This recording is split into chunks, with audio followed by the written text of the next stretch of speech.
Bom dia, pessoal! Que alegria estarmos aqui juntos nessa quarta-feira para meditarmos na palavra de Deus e orarmos por nossas famílias. Sim, hoje nós vamos meditar com a leitura de Jeremias, capítulo 39, logo depois que nós lemos no capítulo 37 que Jeremias foi lançado na prisão. No capítulo 38 eles o colocaram em uma cova de lama onde seus pés afundaram e Jeremias foi salvo a pedido de um homem chamado Eleque-Meleque, que foi ao rei Zedequias e implorou ao rei que ele tirasse Jeremias daquela cova para que ele não morresse. Nós vamos ver quando chega o momento em que Nabucodonosor e o exército da Babilônia, após cercar a cidade de Jerusalém por 1 ano e meio, imagina 1 ano e meio o exército cercado, acampado ao redor das muralhas de Jerusalém, quanto eles aprenderam sobre os hábitos da população de Jerusalém, quanto eles observaram aquele povo durante 1 ano e meio, o quanto também o povo de Jerusalém foi intimidado e temeu pela aquele grande exército que estava conquistando todos os povos ao redor, acampados ao redor da sua cidade. Mas Jeremias declara uma palavra do Senhor a Eleque-Meleque, aquele jovem, aquele homem que o ajudou a ter a sua vida poupada, porque ele confiou em Deus.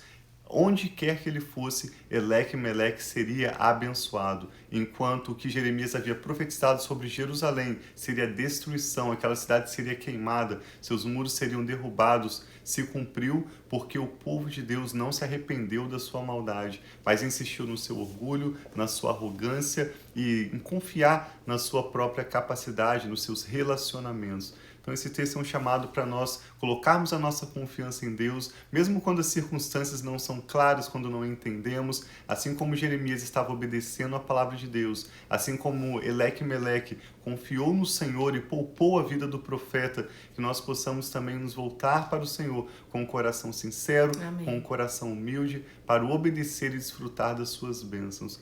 Vamos ler hoje então Jeremias 39 e ao final dessa leitura eu e a Rafa queremos orar pela sua vida e pela sua família. Sim, vamos pedir então ao Senhor abrir o nosso entendimento e falar Amém, conosco Jesus. nessa manhã. Pai, obrigado que nós podemos nos unir aqui com tantas pessoas para adorar o Teu nome e declarar que só o Senhor é Deus nas nossas vidas.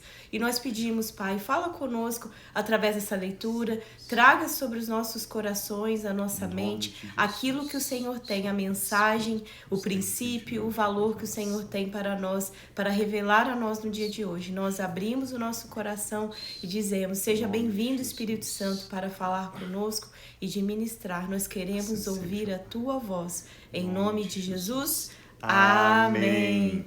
Graças a Deus. Acompanhe conosco então essa leitura de Jeremias, capítulo 39, sobre a queda de Jerusalém.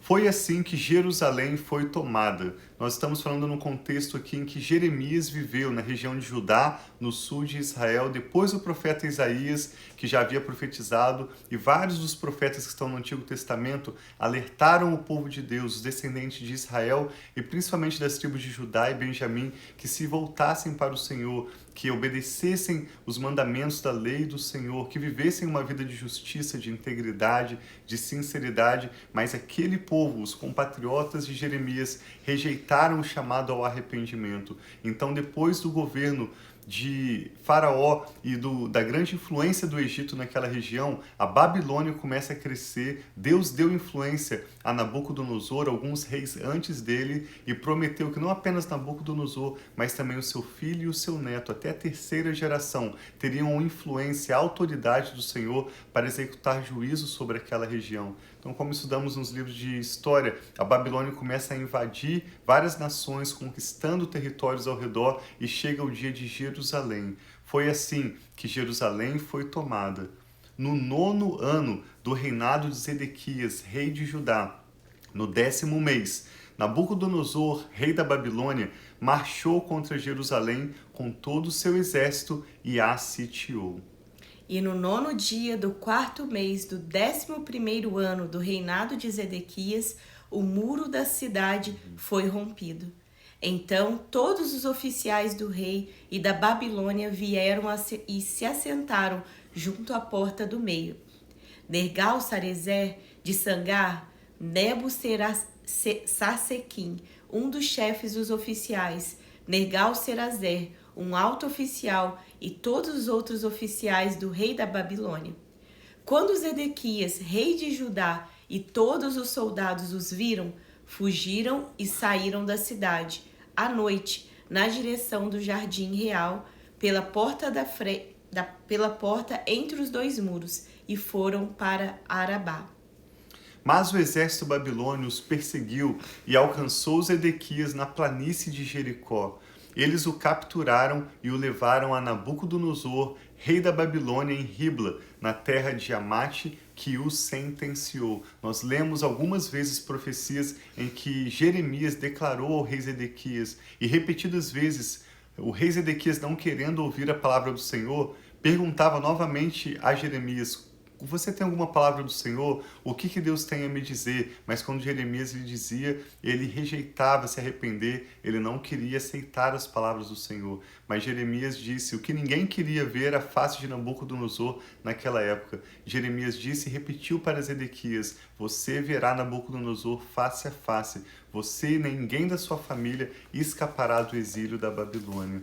Diz que em Ribla, o rei da Babilônia mandou executar os filhos do rei Zedequias diante dos seus olhos, e também mandou matar todos os nobres de Judá.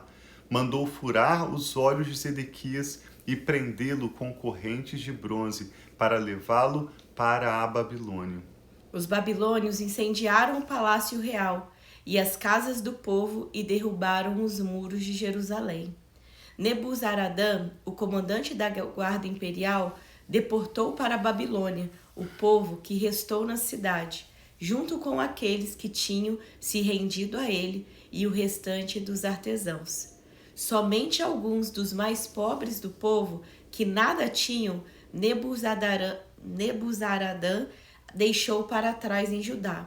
E naquela ocasião ele lhes deu vinhas e campos. Mas Nabucodonosor, rei da Babilônia, deu ordens a respeito de Jeremias a Nebuzaradã. Olha que interessante, verso 11, quando diz, versos 11 e 12, o próprio Nabucodonosor, rei da Babilônia, fala acerca do profeta Jeremias: vá buscá-lo e cuide bem dele. Não o maltrate, mas faça o que ele pedir.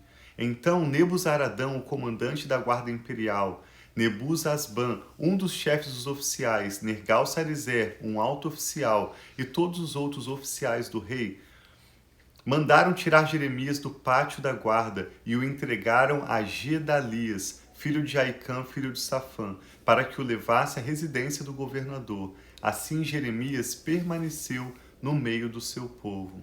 Enquanto Jeremias esteve preso no pátio da guarda, o Senhor lhe dirigiu a palavra: vá dizer a Ebed-Meleque, o etíope: assim diz o Senhor dos Exércitos, Deus de Israel: estou prestes a cumprir as minhas advertências contra esta cidade, com desgraça e não com prosperidade.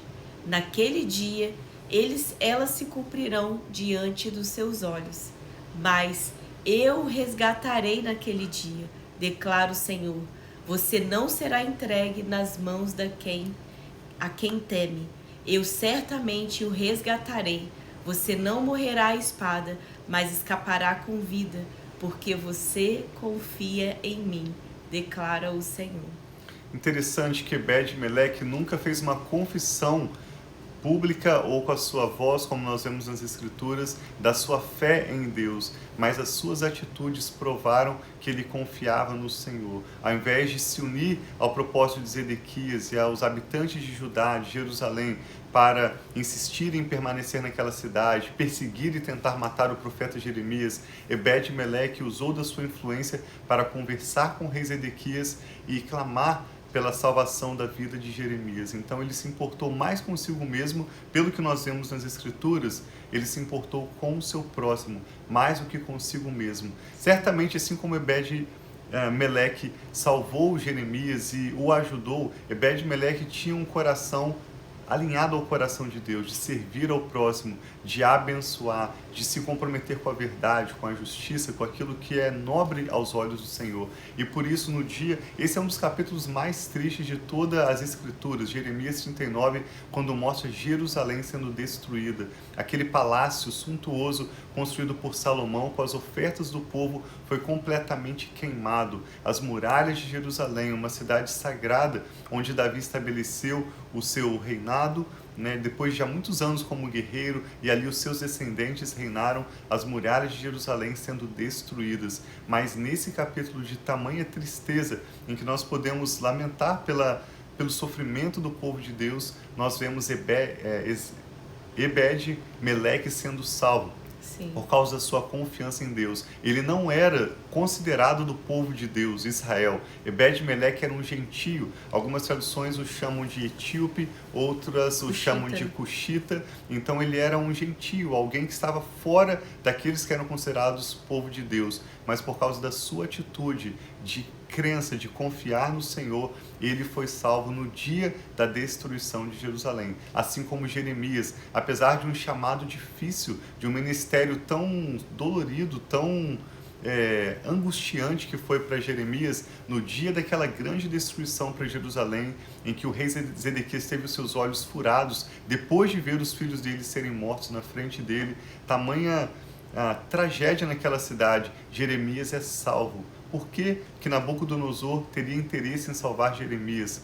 Na verdade, foi o próprio Deus poupando a vida dos seus servos. Sim. Deus é fiel, Ele está sempre conosco, Ele cuida das nossas vidas, por isso a Bíblia nos chama a trabalhar, não para o homem ver, mas como quem está trabalhando para o Senhor. Que a nossa atitude seja honrosa, não apenas diante dos olhos das pessoas, mas diante do nosso Deus, sabendo que o nosso Deus existe e que Ele é recompensador daqueles que o buscam. Ele é fiel e Ele cumprirá para conosco o seu bom propósito. Sim. E Deus, Ele está conosco em todo o tempo, Ele vê todas as coisas. Então Ele conhece, sonda os nossos corações e sabe das nossas intenções. Assim como esse etíope, esse cuxita, Deus fala, Deus afirma, porque você confia em mim. Então Deus sabe quando nosso coração está nele, quando nós confiamos nele, e que nós possamos ter esse coração. Nós temos falado aqui repetidas vezes a respeito de um coração humilde, um coração que se arrepende, um coração que coloca a sua esperança em Deus,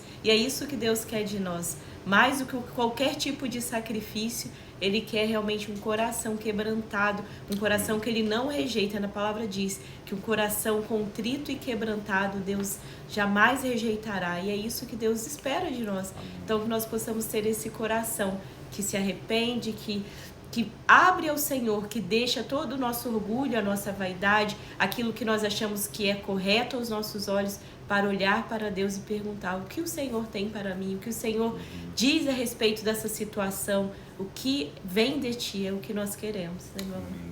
Vamos orar juntos, que o Espírito Santo está falando ao seu coração. Pai, nós te damos graças pela sua bondade, pelo seu amor leal, e como esse texto nos relembra, Pai, da nossa realidade de hoje, que no meio de grande caos, de tragédias sem precedentes, o Senhor é aquele que traz salvação. Amém, palavras Senhor. de encorajamento, como o profeta Jeremias falou a Eleque-Meleque. Obrigado porque o Senhor é aquele que nos encoraja, que nos dá da tua paz, mesmo independente das circunstâncias ao nosso redor. É o Senhor que enche os nossos corações de alegria e de satisfação. Amém, Obrigado, Senhor. Pai, pelas suas boas promessas para as nossas famílias. Obrigado porque nós podemos orar ao Senhor, sabendo que o Senhor nos ouve, que o Senhor está conosco, que o Senhor tem cuidado de nós. Obrigada, Eu e a Rafa Pai. apresentamos ao Senhor esta pessoa que está orando conosco agora, Recebe cada cada uma homem, dessas cada mulher, pessoas, meu que pela fé apresenta ao Senhor, Pai, seus corações, seus motivos de oração, seus familiares. Nós oramos em concordância, Pai, pedindo que o Senhor paralise tudo aquilo que se opõe ao bom propósito do Senhor, e o Senhor mesmo realize os milagres necessários de livramento, de salvação, de cura e libertação. Amém, Pai, Cumpre que para assim conosco, seja, em Pai, o nome seu de bom Jesus. propósito, de modo que através da nossa história o nome do Senhor seja glorificado, o Senhor Amém, seja Pai. conhecido como um Deus que salva, um Deus que é fiel, um Deus que é justo e que zela pelo bem-estar dos seus servos e das suas servas. Em nome Obrigado, de Pai, Jesus. pela sua preciosa palavra, que o teu Espírito aguarde nos nossos corações e nas nossas mentes, para que nós possamos nos lembrar das palavras do Senhor e as praticar e compartilhá-las com muitos ao nosso redor também. de modo que o nome do Senhor seja glorificado através da nossa vida e da nossa família. Obrigado pela tua paz, pelas tuas bênçãos, Sim, meu tua Pai. proteção e teus livramentos. Eu e a Rafa oramos com todos que estão orando conosco agora em concordância. Amém, No nome do Senhor. Senhor Recebe Jesus, cada vida, nós cada oramos, família, Pai, meu e te Pai. damos graças. Amém. Então Graças tenha um a dia Deus. muito abençoado, que Assim você seja. receba da paz do Senhor, da presença dele, e que esse dia seja muito, muito bom para Assim todos nós. seja. Assim, baseado nessa leitura, especialmente na maneira como Meleque salva Jeremias, e o próprio Jeremias é salvo nesse momento de destruição para o povo de Deus, eu gostaria de sugerir, se você deseja aprofundar um pouco mais estudando sobre o que nós lemos hoje, que você leia o capítulo 2 da carta de Tiago, ou a carta de Tiago, lá no finalzinho do Novo Testamento. Tiago trata sobre como a fé e as obras se relacionam. Quando nós somos salvos não pelo aquilo que nós fazemos, pelo que nós podemos, mas pela graça de Deus através da fé. Mas uma vez que nós cremos em Deus, a nossa fé se manifesta através de obras, se importando com o próximo, cuidando dos nossos familiares, da nossa comunidade, daqueles a quem o Senhor nos permite usarmos a nossa influência para trazer graça, ajuda de alguma maneira. Então, se você deseja se aprofundar no que meditamos hoje, com a leitura de Jeremias 39, sugiro que você leia a carta de Tiago, ou especialmente o capítulo 2 de Tiago, lá no finalzinho do Novo Testamento. Deus abençoe a sua família, nós amamos muito vocês. Abração. E um abraço aí para Cris. Um beijo, Deus abençoe cada um de vocês que está Amém. online conosco, que estará ao longo desse dia também. Nós amamos vocês.